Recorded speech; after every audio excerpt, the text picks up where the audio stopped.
नमस्कार सांग माने टेस्टी कुकिंग चैनल आपण मानकु आज गोटे चटपटा रेसिपी प्रस्तुत करी आनिछि ताहा हेउची सपुरी खटा। आपण माने टमाटो खटा किंबा आंब खटा खाइथिबे थरे एही परी सपुरी खटा घरे प्रस्तुत करंती वो केमिति लागिला कमेंट बॉक्स रे जणांतु। मो चैनल को जदि सब्सक्राइब करि नांती प्लीज सब्सक्राइब करि नियंतु। चलंतु मु केमिति प्रस्तुत करूची देखिबी। आपण मानकु देखंतु मु गोटी सपुरी को एमिति छोट छोट खंड करी काटी नेइछि। आपण माने चाहिले कुरी मध्य पारिबे। देखंतु सपुरी खटा प्रस्तुत करिया पई गोटी चामच जीरा सोरिष वो किछि अदा वो सुखला लंका वो तेजपत्र को नेइछि। सपुरी खटा प्रस्तुत करिबा पई मु कढ़ईर किछि तेल को देली। तेल गरम होला परे मु दुईटी सुखा लंका को देली। सुखा लंका तेल रे हल्का भाजिला परे मु सेथिरे गोटा सोरिष ओ गोटा जीरा को सेथिरे देली।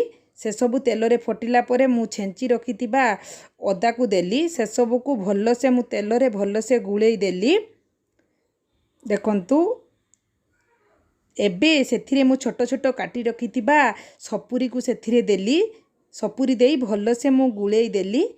देखंतु मु एबे भल्लो से मसला सहित गुळेई देली। एबे सेथिरे मु स्वाद अनुसार लूण वो आवश्यक मुताबक अल्प किछि हळदी गुंड को देई भल्लो से गुळेई देली। सपुरी को आपण माने निज निज पसंद रे काटी नेबे छोट बड़ करी। एही परी घरे निश्चय ट्राई करंतु। नॉनवेज जदि खाऊना आपण मानकु बहुत भलो लागिबो। देखंतु एबे मु सपुरी भलो से सिजिबा पई मु पानी को किछि देली। एबे पानी देई मु गोटे तेजपत्र को देली। तेजपत्र देला परे मु 5 रु 6 मिनिट कवर करी सिजिबा पई छाड़ीतिली। देखंतु एबे मु 6 मिनिट परे आपण मानकु देखि दउची सपुरी भलो से सिजी सारिची। एबे सेथिरे मु किछि खिसमिस को देली। आपण माने चाहिले एथिरे चेरी किंवा खिसमिस देई परिबे। जदि आपण मानकु पसंद नाही स्किप मध्य करि परिबे।